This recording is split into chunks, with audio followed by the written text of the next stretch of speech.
ఏంటిది? Aadhaar card, pan card, CIBIL score, pay slip. దేనికి? నా ఫైనాన్షియల్ స్టేటస్ ఏంటో మీకు తెలియాలి కదా అంకల్. నేను ఫైనాన్షియల్ స్టేటస్ నమ్మను, ఫైనాన్షియల్ డిసిప్లిన్ నమ్ముతాను. డిసిప్లిన్ లేకపోతే అంబానీ కూడా అడక్క తింటాడు. అదే ఉంటే అడుక్కునేవాడు కూడా అంబానీ అవుతాడు. Nice quotation. సూర్య, నీకు మార్కెట్ గురించి ఏమైనా ఐడియా ఉందా? Fruit market, flower market, vegetable market. ఇందాకే సూపర్ మార్కెట్ గురించి కూడా తెలుసుకున్నాను. మనకు తెలియని మార్కెట్ అంటూ లేదు అంకుల్. ఇంతకీ మీరు ఏ మార్కెట్ గురించి అడుగుతున్నారు? Share market. ఓ, తెలియదు అంకుల్. పర్లేదు. పెళ్లి చేసుకుందాం అనుకుంటున్నారు కదా, ఇంకా ప్లాన్స్ ఏమైనా ఉన్నాయా? పెద్ద ప్లాన్స్ ఏం లేవు అంకుల్. పెళ్లి సింపుల్గా తిరుపతిలో చేసుకొని అటున్నట్టు హనీమూన్కి కుల్లు మనాలి. హలో, నేను అడుగుతుంది దీని గురించి కాదు, ఫ్యూచర్ ప్లాన్స్ ఏంటి అని అడుగుతున్నాను. అప్పుడే పిల్లలు వద్దనుకుంటున్నాం అంకుల్. షటప్ సూర్య.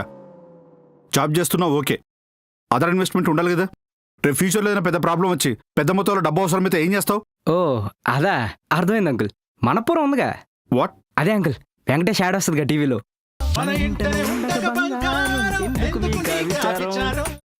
ఆధార్ కార్డ్ తీసుకెళ్లి బంగారం తాకట్టు పెట్టావు అనుకోండి, 10 నిమిషాల్లో డబ్బులు ఇచ్చేస్తాడు. లేదా చీటీ పాట పాడితే 5 లక్షల దాకా వస్తుంది. అది కాదు, ఇల్లు తాకట్టు పెట్టావు అనుకోండి 10 లక్షల దాకా వస్తుంది. ఈ విషయంలో మనం అసలు టెన్షన్ పడక్కర్లేదు uncle. We're safe. See Surya, investment అంటే వెల్త్ క్రియేట్ చేయడం, అమ్మకదొబ్బడం కాదు. నీలాంటి వాళ్ళని చాలా మందిని చూశాను సూర్య. జాబ్ వచ్చేంత వరకు బాగా కష్టపడతారు, తీరా వచ్చాక చాలని జీతంతో లైఫ్ అంతా కష్టాలు పడుతూనే ఉంటారు. ఎదగాలనుకున్న మైండ్ సెట్ నీలా మాత్రం ఉండదు సూర్య. సారీ, చూస్తూ నీలాంటి వాడితో నా కూతురు పెళ్లి చేయలేను.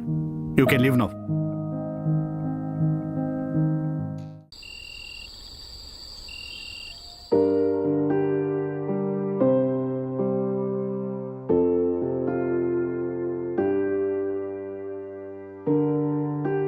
అమ్మ అన్నని అంటే ఎలాగోలా కన్విన్స్ చేశారా? కానీ నాన్నే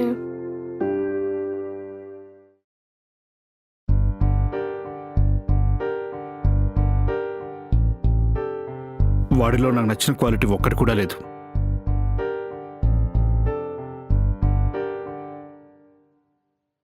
కానీ వాడు నాకు నచ్చాడమ్మా.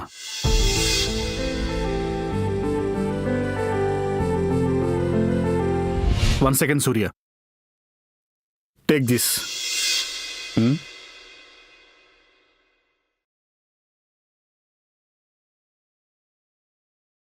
నీ శాలరీ 70,000, కానీ లాస్ట్ 3 years నుంచి ఎవ్రీ మంత్ 30,000 సేవ్ చేస్తున్నావు. దేనికి?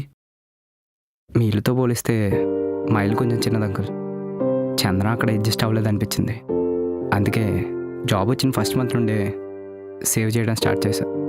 పెళ్ళయ్యాక ఒక పెద్ద అపార్ట్మెంట్లోకి షిఫ్ట్ అవుదామని. మీ అమ్మాయి కాలు కింద పెట్టకుండా చూసుకుందాం అనుకున్నాను. ఇప్పుడు అది అయ్యేలా కనిపించట్లేదు. Thank you uncle.